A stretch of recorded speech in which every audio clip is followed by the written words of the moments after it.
오 목사와 성경 읽기의 신명기 17장입니다. 오늘도 귀한 말씀을 함께 읽으면서 주님의 귀한 은혜를 나누기를 원합니다. 신명기 17장 함께 읽겠습니다. 1절부터 우리 응독합니다. 흠이나 악질 있는 소와 양은 아무것도 내 하나님 여호와께 드리지 말지니 인내 하나님 여호와께 가져간 것이 됨이라. 내 하나님 여호와께서 내게 주시는 어느 성 중에 서든지 너희 가운데 어떤 남자가 여자가 내 하나님 여호와의 목전에 악을 행하여 그의 언약을 어기고 가서 다른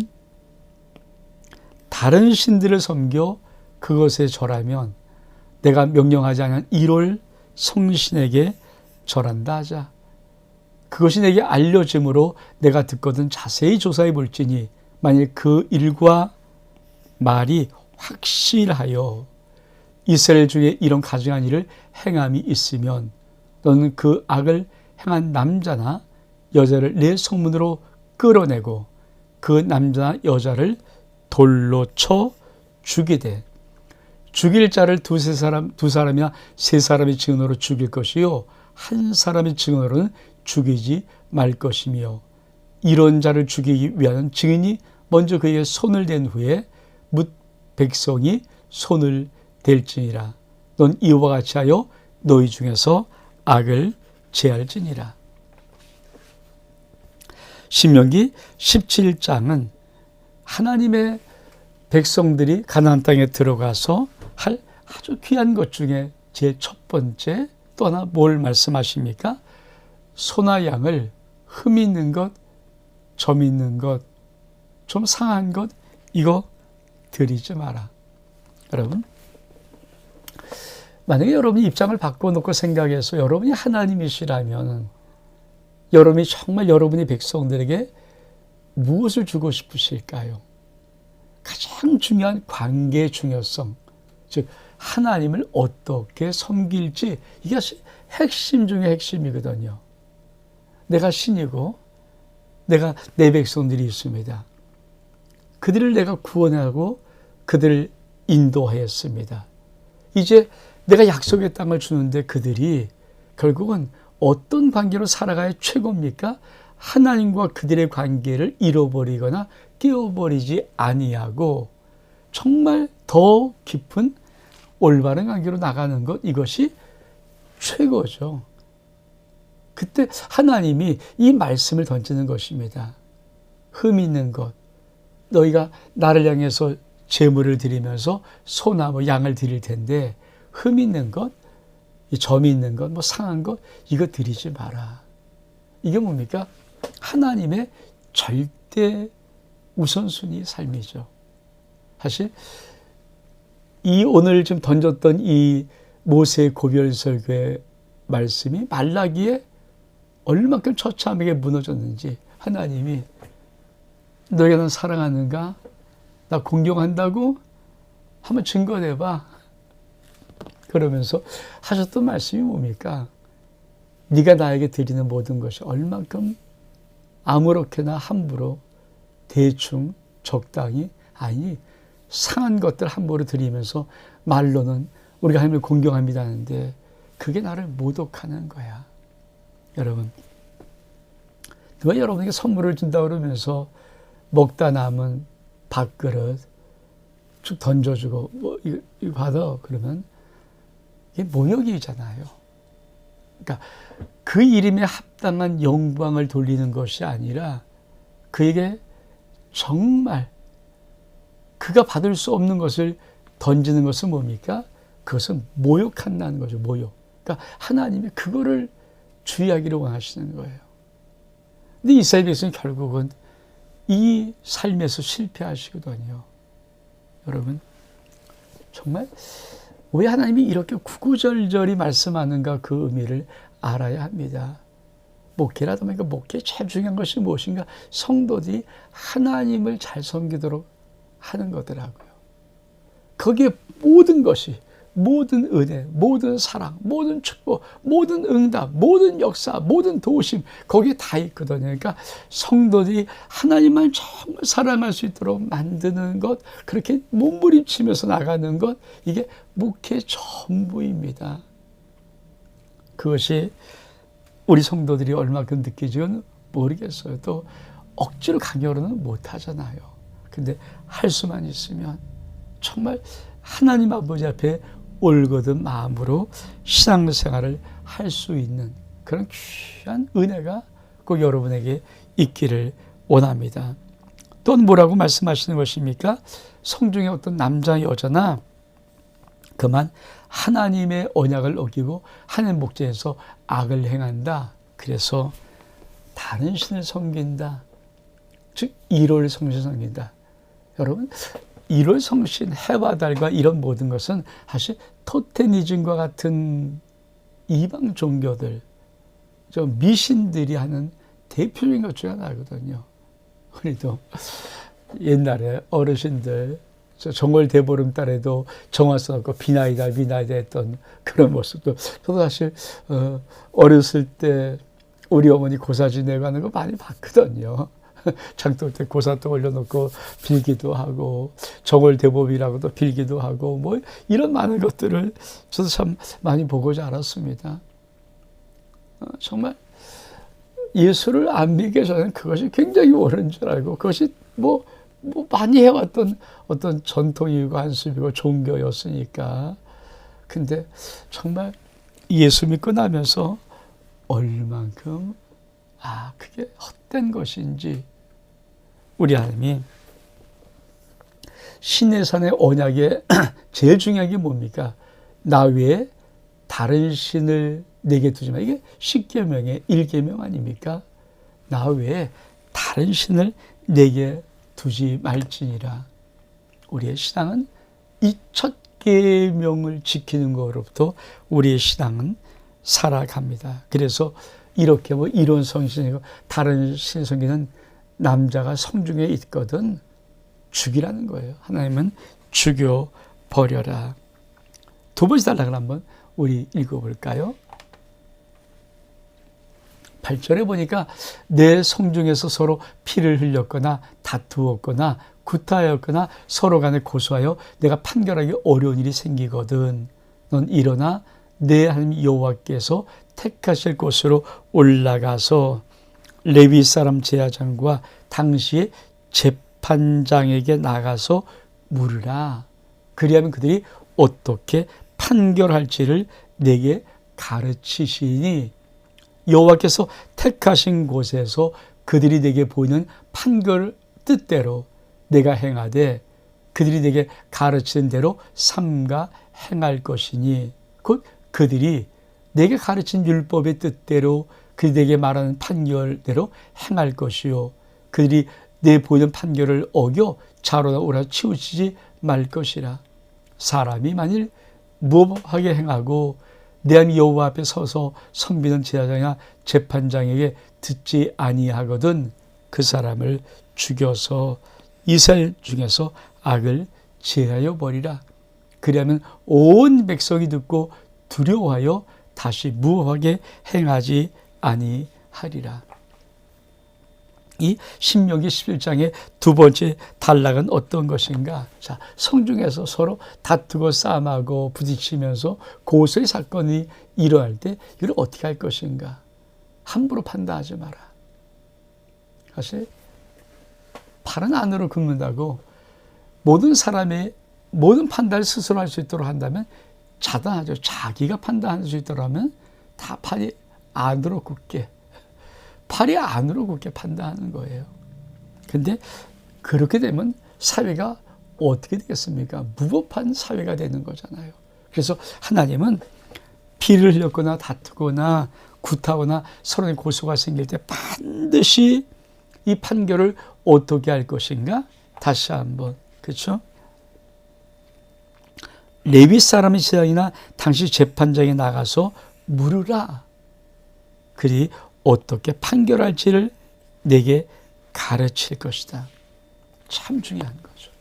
그러니까 그 당시에 하나님이 그 민족 위에 세워놓았던 레위 제사장들, 그리고 재판장, 판결을 내릴 수 있는 우두머리 지도자들에게 나가서 반드시 물어야 됩니다. 뭘 묻습니까? 하나님의 판결은 어떤 것입니까? 어떻게 판결해야 누가 옳은 것이고 누가 나쁜 것이며 하나님의 정의는 어떻게 이루어지는 것입니까? 아주 중요한 거죠. 이게 실생활에서 모든 다툼, 모든 분쟁, 모든 고속거리, 모든 사건들의 판결도 하나님의 뜻에 따른 판결이에요. 감정을 앞세우거나 어떤 손으로 안 익는 나의 존재, 내 친정, 뭐 내가 아는 사람, 이렇게 친근에 앞세우는 것이 아니라 하나님께서 공의로 판단할 수 있도록 그렇게 하는 것입니다. 그래서 어떻게 말씀하십니까? 이렇게 말씀하시는 거예요. 11절에 보니까 곧 그들이 너희에게 가르친 율법의 뜻대로 그들이 내게 말한 판결대로 행할 것이니 넌 판결을 어겨 자르나 오르나 치우치지 마라. 다시 말하면 반드시 모든 생활 속에 이러한 분쟁의 모든 것들도 함부로 판단하지 말고 반드시 하나님께 물어서 하나님의 뜻대로 판결해라. 이것이 모세가 지금 가나안 땅에 들어가기 직전에 그 하나님 백성들에게 당부하고 있는 것입니다. 왜 그럴까요? 이 단어 때문에 그렇습니다. 이 단어. 이 단어. 무법하게 행하라. 사람이 만일 무법하게 행하고 여호와 앞에서 섬긴 제사장이나 제사에 듣지 아니하면 그 사람을 죽여서 이스라엘 중에 악을 제해라. 무법하게 행할까 봐. 그렇죠. 사실 하나님이 나라를 세울 때 뭐 지금도 마찬가지지만 법이 무너져, 법치국가의 법이 무너지면 다 무너지는 것이거든요. 그래서 법을 지키는 사회, 법을 지키는 국민들, 법을 지키는 나라를 만드는 거죠. 그러니까 이 질서, 기본 질서가 무너지면 나머지는 다 무한데 잘 오합지졸일 뿐 아니라 방탕할 뿐 아니라 정말 잘못된 사회가 뭘까요? 무법한, 법이 없이 사람이 자기 생각대로 하는 사회가 제일 오합지졸이고 제일 엉터리 같은 사회이거든요. 그러니까 하나님은 정확하게 모든 삶 속에 기준의 법을 만들고 그 기준의 법을 판결할 수 있는 레위 지파 제사장들과 재판장들을 세워서 하나님은 모든 당시의 백성이 그들에게 물어서 그들을 통하여 하나님의 뜻을 헤아릴 수 있도록 만들어 나가는 것입니다. 사랑하는 여러분, 우리가 내 인생의 모든 문제, 모든 다툼, 모든 것들의 결정, 모든 것을 하나님의 뜻에, 하나님의 말씀에, 아버지의 판단에 맡기는 믿음의 신뢰성이 있다면 얼마큼 멋있을까요? 사실 인생의 대부분의 많은 문제들은 정말 은혜로 덮어지는 놀라운 역사를 체험할 수 있을 것입니다. 사실 인간 속의 갈등이나 다툼, 아픔, 상처들은 이 두 자아가 부닥치는 것이거든요. 내 자의 본성과 다른 사람의 이 자의 본성이 부닥쳐서 그만 아픔을 느끼고 갈등되고 위기상황이 벌어지고 상처를 받고 그러는 거죠. 그러면 이 두 자가 부닥칠 때 왜 부닥칩니까? 자기 속에 자기 욕심이죠. 자기를 향한 자기 사랑이죠. 자기의 연민이죠. 자기가 옳다고 하는 착각이죠. 나는 옳고 너는 그르다는, 다시 말하면 자기네 들보는 보지 못하고 상대의 티를 보면서 너 그러는 것이 결국은 이 사회 속에 있어 버리면 그것이 큰 갈등을 초래할 수 있거든요. 그래서 모세가 이 신명기 17장에 적각거린 가나안 땅에 들어가거든 절대 이렇게 하지 마라. 스스로 함부로 하지 말고 반드시 레위 지파 제사장, 당시 제사장에 찾아가서 그에게 묻고 그가 판결하는 대로 판결을 하라는 것입니다. 우리도 세 번째 단락을 볼까요? 이스라엘 왕 14절입니다. 내가 내 하나님 여호와께서 내게 주신 땅에 이르러 그 땅을 차지하고 거주할 때 만일 우리도 우리 주위의 모든 민족같이 우리 위에 왕을 세워야겠다는 생각이 나거든 반드시 내 하나님 여호와께서 택하신 자를 내 위에 왕으로 세울 것이며 내 위에 왕을 세우려면 내 형제 중에서 한 사람을 할 것이요 형제 중에 한 사람 내 형제 아닌 타국인을 내 위에 세우지 말 것이며 16절 그는 병마를 많이 두지 말 것이며 병마를 얻으려고 그 백성을 애굽으로 돌아가게 하지 말 것이니 이는 여호와께서 너에게 이르시기를 너희가 이후에 그 길로 다시 돌아가지 말 것이라 하셨습니다. 그에게 아내를 많이 두어 그의 마음이 미워하게 하지 말 것이며 자기를 위하여 은금을 많이 쌓지 말 것이라. 그가 왕위에 오르거든 이 율법서의 등사본을 레위 사람 제 앞에 책에 기록하여 평생에 자기 옆에 두고 읽어 그 하나님 여호와 경외하기를 배우며 이 율법의 모든 말과 이 규례를 지켜 행할 것이라. 그리하면 그의 마음이 그의 형제 위에 교만하지 아니하고 이 명령을 떠나 좌로나 우로나 치우치지 아니하리니 이스라엘 중에 그와 그의 자손이 왕위에 있는 날이 장구하리라. 하나님은 하나님 백성 속에 참 중요한 하나님의 의미를 갖고 있어요. 그것은 바로 하나님이 그들의 영원한 왕이 되기를 원하는 거예요. 근데 나라 아닙니까? 그렇죠? 당연히 인간 사회 속에 인간 속에 보이는 왕을 세워야 할 것이요. 근데 그렇게 보이는 왕을 세울 때 어떤 조건인가? 첫 번째, 반드시 하나님이 택하신 자를 세워라. 그렇죠? 반드시 내 하나님 여호와께서 택하신 자를 왕으로 세우라. 두 번째, 형제 중에 한 사람, 너의 형제, 타국인 세우지 마라. 세 번째, 병마를 많이 두지 마라. 네 번째, 아내를 많이 두지 마라. 마음이 미혹된다. 자기를 위해서 은금을 많이 쌓아두지 말라. 이게 참 중요한 거죠. 그러니까 왕이 될 사람의 왕의 책무가 무엇인가? 여러분, 사실 기독교의 가장 탁월한 리더십이 서번트 리더십이라는 거 우리 알잖아요. 섬김의 리더십. 사실 지금 민주국가에도 그렇죠? 봉사자 아닙니까? 그러니까 나라의 봉사자가 대통령이고 어떤 나라의 봉사자가 장관이고 위정자들 아닙니까? 그게 기본적인 왜 우리 헌법에 나왔던 모든 권력은 국민으로부터 나오는 것입니다. 사실 백성이 나라이고 백성이 전부이죠.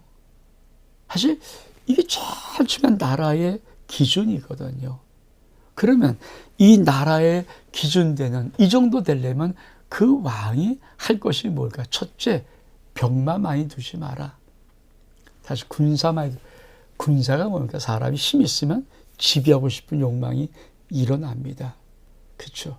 그러니까 사실 우리나라가 좀 정말 추구해 나갈 것이 자그마한 정부거든요. 자꾸만 나라가 힘을 가지고 감나라, 배나라 그냥 하면 잘 될 것 같은데 다 망가져요. 자유경제체에서 하면서 나라는 최소한의 어떤 것들을 지켜줄 수 있는 것들, 이게 정말 건강한 국가이거든요. 경찰 국가가 되는 거 굉장히 안 좋은 모습입니다. 근데 지금 우리나라가 많이 그런 나라로, 나라가 다 이것도 건드리고 저것도 건드리고 이렇게 해라 저렇게 해라 자꾸 하다 보니까 부동산 정책을 한 20몇 번 바꿨는데 다 엉터리 했잖아요. 그러니까 그게 나라가 건드리면 안 되는 거죠. 그러려면 뭡니까? 병마를 많이 주는 힘을 빼라는 거예요. 봉사자로 항상 서라. 섬기자로 서라. 또 한 가지 뭡니까? 아내를 많이 두지 마라. 뭐 지금은 뭐 일부 일처니까 아내를 많이 두는 사람 없지만 이 말의 의미는 뭡니까? 이생 향락을 즐기거나 어떤 마음에 미혹될 것들을 두지 말라는 거죠. 세 번째로 은금 쌓지 마라. 여러분, 자동적인 힘이 있으면요, 돈이 따라오는 것, 그 자동적인 거 아닙니까? 그러니까 만약에 은금의 욕심, 정욕적인 것이 많이 일어나거든, 이건 큰일 날, 그렇죠?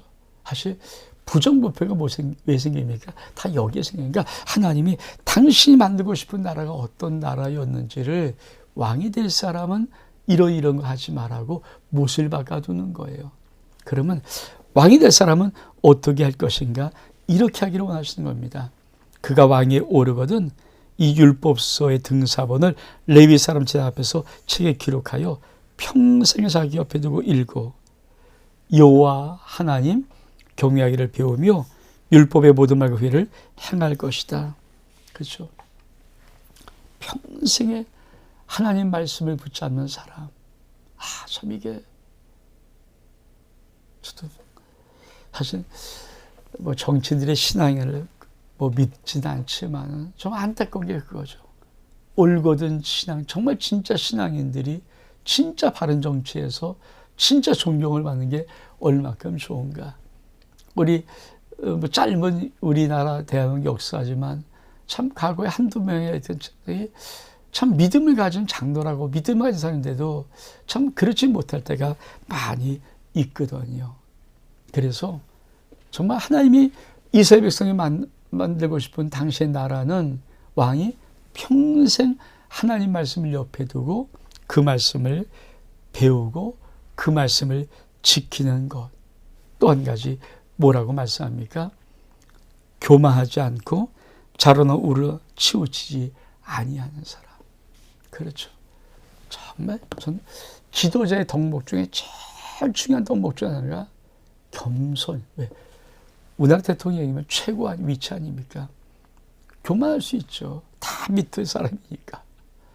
근데 그때 진짜 겸손할 수 있는 이 마음을 가진 자, 국민을 하늘처럼 우러러볼 수 있는 그 마음이 좀 가슴속에 품어져 있는 그런 지도자가 나왔으면 얼마큼 멋있을까. 그리고 좀 자로나 우러나 앉혔으면 좋겠어요. 극좌 문제 아닙니까? 극우 이것도 문제 아닙니까?